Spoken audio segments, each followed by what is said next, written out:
Hi, my name is Jay Sugarman, and I want to welcome you to Museum Open House. This ongoing series features and highlights many of the outstanding museums and other cultural institutions.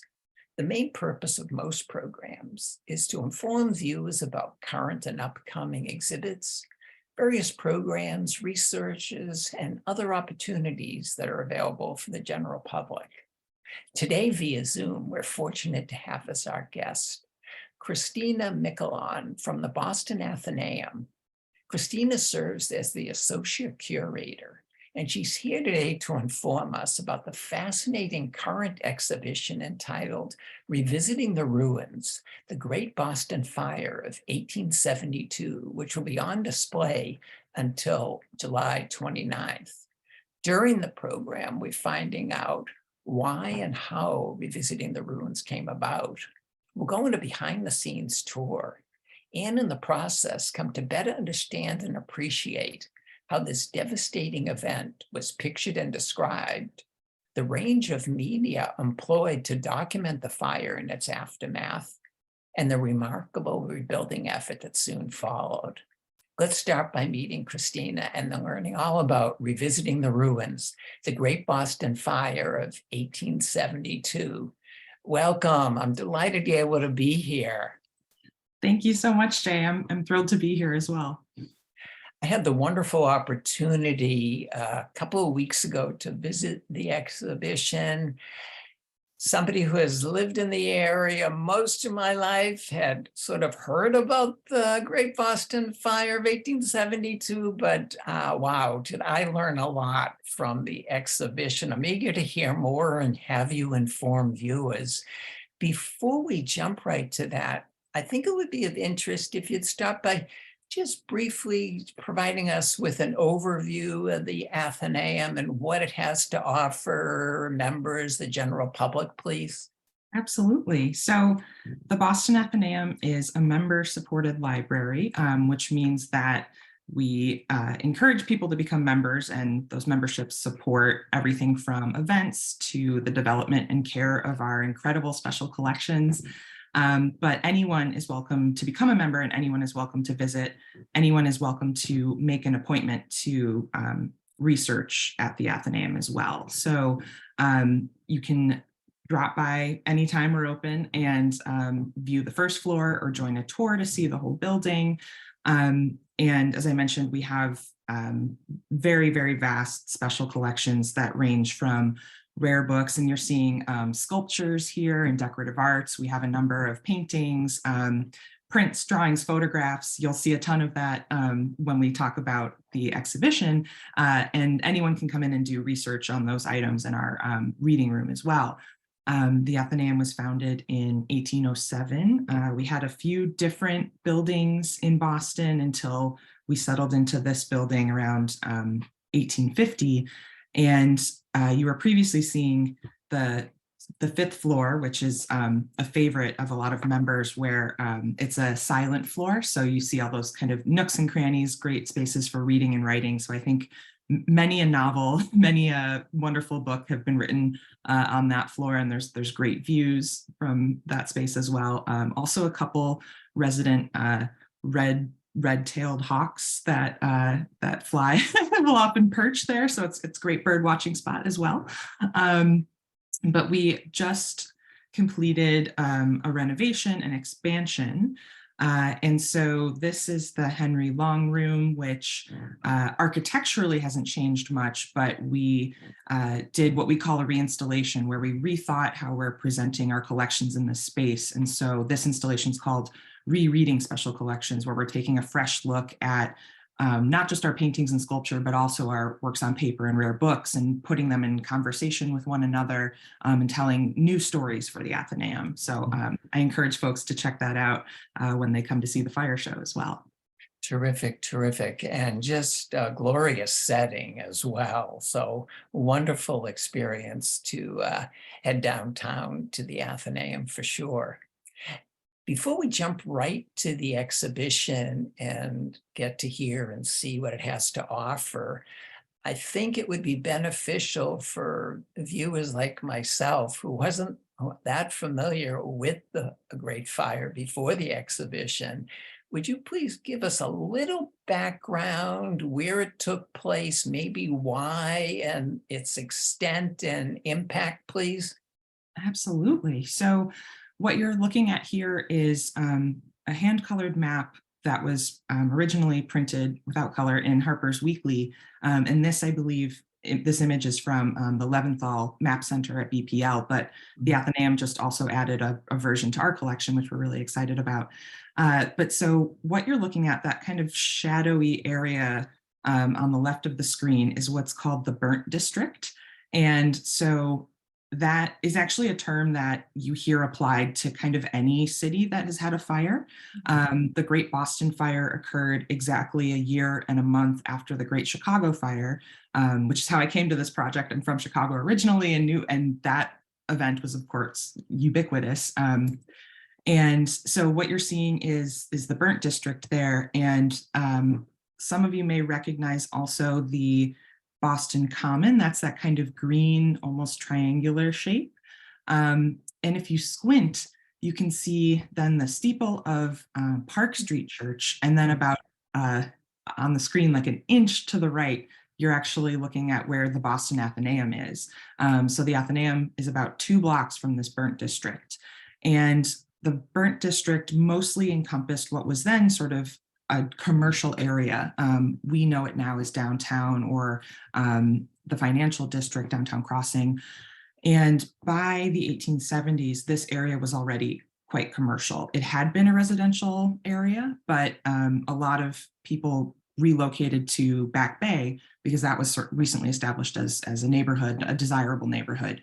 And so instead of a lot of residential buildings that destroyed in the Burnt District, there are actually a lot of warehouses, office buildings, things like that. So in contrast to an event like the Great Chicago Fire, where there were a lot of residences impact and unfortunately a lot of casualties, thankfully the Boston Fire is usually talked about in terms of financial loss and not loss of life, because that was significantly lower. And I think as we get to move on, the impact financially in modern dollars was almost $1.5 billion worth. That's right. So very, very costly. Incredible. Yeah, I think a lot of insurance companies, really had some significant payouts to make. So it was, on the one hand, financially devastating, but there was a lot of capital in the city and a lot of insurance policies already in place. So that's one of the reasons Boston was able to rebuild so quickly. And I should mention, just some dates for viewers too. So November 9th, 1872, which was a Saturday evening, which is when the fire started, and it burned for about 20 hours. So almost, through the night, almost the whole day on Sunday. And a few factors contributed to enabling it to just get so out of hand. And I can say more about those later in the program. I think we have a couple prompts, but it's just one of those things. And so, yeah, I'm looking forward to digging into all that. Yeah, let's move on and start by just hearing a little background, why and how the exhibition came about, please. Sure. So as I mentioned, I had previously worked on the Great Chicago Fire a little bit. Coincidentally, my father is a retired Chicago firefighter. That's not exactly how I got into the project, but just a funny coincidence. I actually was doing research at the American Antiquarian Society in Worcester and found these photographs of the ruins of these actually stereographs, which I can explain more later. But these photographs of the ruins of Chicago after the fire. And I was just so struck by the way they looked, the way they photographers were kind of cultivating this neoclassical sort of aesthetic in the images. And so I ended up writing about that as a short article. And then when I started my role at the Athenaeum, I saw some of the photos that James Wallace Black had taken after, quote, the Great Boston Fire. And I thought, I didn't even know there was a Great Boston Fire in it. And I thought it was just me not being from the city, but as you mentioned, Jay, a lot of people weren't familiar with it. So I think almost immediately, when I started, I kind of pitched this as a possible project for the Athenaeum. And some of the other reasons it was just such an appealing project for us was, again, that the Athenaeum was in existence and only 2 blocks from where the event occurred. And even though the building itself was spared, there were direct connections between the Athenaeum and the fire. So, you know, I'll tell a story a little later about an artifact in our collection from that. And we also, even though, you know, certain parts of the city weren't actually burned, you have ash and soot everywhere. You have people's belongings displaced throughout the city. So there were some direct impacts on the institution and on the area where the Athenaeum is. You know, as we begin to move into the exhibition, just a very brief overview of the way you've organized it, the different themes or areas that you've assembled, and then we'll look up close to those areas. Sure. So I wanted to really bring people into the moment of the fire as it was occurring when you walk into the gallery. So working with our incredible exhibition designer, Jennifer Munson, we chose this fiery red-orange for sort of right when you enter the space. And the exhibition opens with a painting in our collection that ironically was painted 4 years after the event. And so in some ways it is the aftermath because it was done so much later, but the painting that you can see on that bright wall there depicts an imagined view of the fire as it's happening. And you're sort of, the viewer is at a distance looking at the magnitude of this event, and you're seeing sort of the cityscape of Boston. So you can see the State House and some identifiable church steeples and things like that. But so I wanted that to be the introduction to the show, because then there's a pivot where we're instead thinking about representations of the aftermath, specifically the ruins, in a lot of different media, and thinking about how those ruins were romanticized or utilized in various ways. Yeah, that's the other fascinating thing about the exhibition, is not only the historical background and information, but the sort of story and state of different media at the time and how they were employed through this incredible event. And one of the ways, sort of continuing talking about the way it was pictured, is this sketch, which, given the limits of photography at the time, was sort of the quote unquote only live documentation pictorially of the event, a sketch by James Wells Champney. Just a very brief word about this, and then we'll move on to the various sections.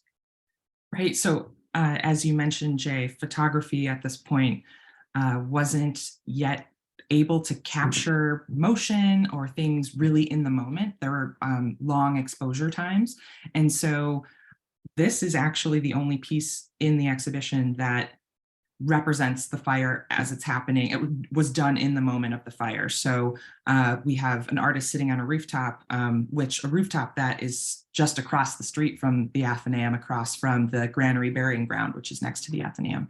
And so if you were at the Athenaeum as the fire was occurring and you looked in that direction, this is actually a really similar view as to what you would have seen from the Athenaeum. But I just find it to be a fascinating piece, both for that time component of it being the only one done in the moment of the fire, but also the way he included spectators, you know, that sort of represent us also looking at this scene too.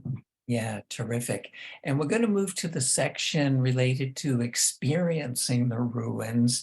And this highlights technology that you referenced a few minutes ago, stereoscope. Could you share with us what that was and how people at the time utilized it, and how we as visitors can also utilize it when we tour the exhibition?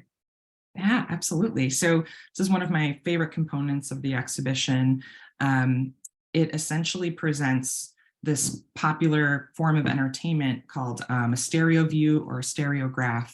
And these are basically cards that have two almost identical photographs mounted onto them, and with a particular apparatus called a stereoscope, viewers would look at these pictures and the two pictures would actually merge to become three-dimensional.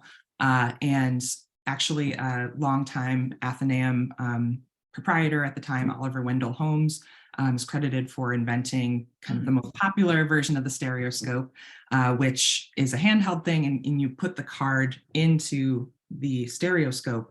But we couldn't really do that with collection items. We wanted to frame them. We didn't necessarily want people handling them in an exhibition.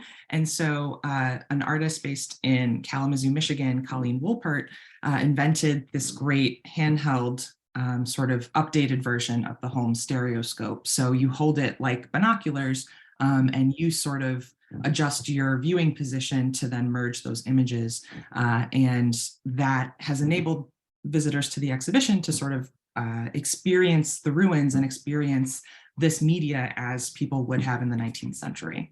Yeah, no, it's a terrific hands-on opportunity throughout the exhibition. Terrific range of photographs as well. And the ones on the screen right now are also a really interesting kind of stereograph. So those are basically combination views or before and after images. And they're fascinating because at the time they would have been published, viewers would be looking at the city intact, and then you just flip the card and you're suddenly looking at the devastation. It's almost like you're watching it in real time. It's kind of this like proto-cinematic experience. I'm glad you mentioned that, because another terrific extension feature of the exhibition is a QR code that you've provided, which also takes us to online and a map feature where we can do somewhat similar, compare the area at the time of the Great Fire to today, and what's in its place is a terrific extension. So really appreciated that as well. Thank you. Want to move on, because this is another great area that you've divided and made available among the ruins, and several interesting artifacts. A word about some of the items we're seeing here, please. Sure. So I mentioned the direct connections between the Athenaeum and the fire, and the key that you're seeing here used to unlock a warehouse room that no longer exists. So at this time in the 1870s, the Athenaeum, or many people involved with the Athenaeum, were in the process of establishing the Museum of Fine Arts, the MFA Boston. And this meant accumulating items that would become sort of the seed collection for that institution. Among those items was a collection of historic arms and armor that, our modestly sized building in Beacon Hill couldn't really accommodate. So those were stored offsite at this warehouse on Pearl Street, which was heavily impacted by the fire. And so all we have left is the key, because the contents in that building, those were destroyed. However, again, thankfully they were insured, and so the Athenaeum was able to take the insurance payout and at the time they decided to purchase some antique Italian textiles. Those are still in our collection. They don't get exhibited very often because textiles are extremely light sensitive, but that is what we have sort of in connection to the fire. And to the right of that, you're seeing just this relic, this hunk of melted metal that just, I can say from experience, is so heavy. It's a small item, but it is solid metal. And interestingly, it came to us wrapped in newspaper, a kind of contemporary newspaper, which I just found to be a very convenient tie-in to the exhibition, which deals a lot with, of course, coverage in the news media. And then you're seeing a diary from a young woman who lived on Beacon Hill. She describes seeing the fire, seeing the debris and the ruins, as well as personal belongings kind of scattered throughout the Granary Burying Ground, the Boston Common. And then we also included one of many types of commemorative publications that popped up really soon after the fire. Interestingly, this one has the story of the Great Fire, some great illustrations, but then about half of it is advertisements just for businesses that are back in business, new location. They wanted to advertise that they were open for business again. Nice, nice. We're going to move on to this fascinating area. People use their imaginations a little bit, romanticizing the ruins. A quick word about what viewers can look forward to here. Yeah, so this is one of my favorite sections. I don't know, they're all my favorite section, I guess, but you're seeing a fabulous painting by John J. Enneking, who is a Boston painter. And this piece is on loan from our colleagues at the Massachusetts Historical Society. And something I find really striking about it is this way that the artist sort of transforms the ruins of Boston to resemble, maybe some town in Italy or somewhere in Europe. I like to say, if you're familiar with Boston, you might recognize the State House and the Park Street Church steeple in the background there. But if you squinted and I told you like, oh, that's the Duomo of Florence, some people you're suddenly transported there. I think he included a lot of details. There's nothing industrial about this scene. There's a woman in a shawl and someone with a rowboat and a horse-drawn cart. It's just very kind of old world. And I do think he used photographic sources for at least one of the ruins, the one kind of in the foreground there. I think he borrowed that from photographs.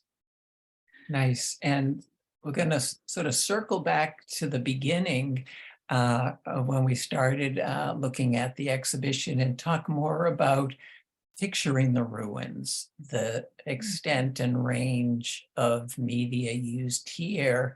And as we go in here, what are we seeing in this nice close-up? Yes, so this is another major highlight from the exhibition, the rare opportunity to look at the photographic panorama by James Wallace Black, one of his masterpieces, and to compare it with the printed panorama produced by Frank Leslie's illustrated newspaper. The opportunity to look at these two side by side is just such a treat. And so the James Wallace Black photograph, which is also my background right now, sort of surveys the burnt district, and he brought his cumbersome 19th century camera and glass plates up to what was hopefully a fairly stable building on Summer Street where the fire started, and he documented it in he did such a great job, it's hard to tell in this image, but it's 3 separate photographs that he very expertly laid together to create sort of a seamless panorama. He then sold those or sent those to individuals, but also newspapers. And so Frank Leslie's obviously took advantage of this great image and made kind of this fold-out supplement to their January 1873 issue. So I find it really interesting that it took James Wallace Black a few weeks to make this really complicated, enormous 3-part photograph, but it took Frank Leslie's even longer because they published it at the beginning of the next year after the fire. Interesting, interesting. What do we see here? Yeah, so you're getting a close-up there of the Frank Leslie's panorama. They stayed pretty true to James Wallace Black's original photograph, but helpfully they added captions and things like that. So I encourage anyone who looks at these in the gallery to just see what the similarities and differences are, what some of those captions are. If you look really closely, you can also see where the small wood blocks were joined together, because this couldn't be done on one huge printing matrix. They had to use a lot of different pieces. So it's something you can easily spend, like an hour looking at. And then this is the James Wallace Black photographic panorama. Nice, nice. And last image we want to share is this one. Yeah, so this is a lithograph, hand-colored lithograph by Haskell and Allen, really special because it's something that we were able to acquire just in time for the show. It had been on our list for a long time, but it's special because it's a print depicting this event printed by a Boston firm. A lot of these firms lost their studios in the fire, but Haskell and Allen were able to produce this image. And I just love the contrast in it, that it just, this print has such velvety, inky black tones, and then just these very bright, striking flames. And so it's on view with a similar print by Currier and Ives, and I think takes us back to the first image in the show, this painting in our collection that seems clearly based on some of these print sources as well. Nice, nice. What's been some of the reaction and feedback you've gotten from the exhibition so far? Yeah, I think I have enjoyed people's reactions to a label we made that brought in actually a fire safety aspect of the gallery. So I mentioned that there are a lot of different reasons the fire got so out of hand. Some of them were, there was a horse flu epidemic, which meant that horses couldn't pull the fire engines, and so firemen had to do that, so they were exhausted. There wasn't enough water pressure. The water couldn't reach the rooftops to put out the fire in these very flammable mansard roofs, a number of issues. And sort of one of the protagonists of this story is Chief Damrell, and he was a great proponent of fire safety. He tried to put a number of fire safety changes in place before this event. And afterward, he certainly dedicated himself to that cause. And so we have a great portrait of him, and we hung it under a fire alarm in the gallery because, of course, we have to have these modern sort of safety measures in our building. And so I wrote a label that discusses Damrell as well as the alarm kind of above, and just tried to draw out that lineage there. And I think that people have enjoyed that. And I think another aspect of the romanticizing the ruins component is making connections between other images of ruins that 19th century viewers would have been familiar with. And that's something that we were able to easily do at the Athenaeum because of our extensive collections. And so I have found that visitors have that made that connection before they even get to that section, which has been great. So they'll see some photographs and say, oh, that looks like ancient Rome, but then they'll get to that back wall there where I am bringing representations of other parts of the world that clearly photographers like James Wallace Black were relying on when creating their images. Mm-hmm, mm-hmm. You know, I know in addition to the exhibition itself, there's additional programming, events that have taken place, and more to definitely look forward to in the future. Going to encourage people for both related to the Great Fire exhibition, but all the other things that the Boston Athenaeum has to offer, to go to the website and contact information, which will be in the credits after the program.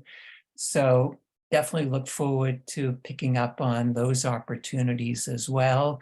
In closing, just want to thank you again for being here, for putting the exhibition together, and informing us all of this historic event that we may have just had a faint memory of, or finding out about it for the first time.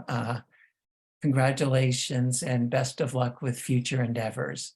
Thank you so much, Jay. And this was so much fun. And as you mentioned, plenty of events this summer related to the exhibition. And there's always something going on at the Athenaeum. So I do encourage everyone to check out our website and see what we have going on. And the exhibition's up until July 29th. So there's time this summer to come see it. Thank you so much. Wonderful, wonderful. Pleasure. Also want to thank those of you watching for joining us, and hope you'll be able to tune in next time.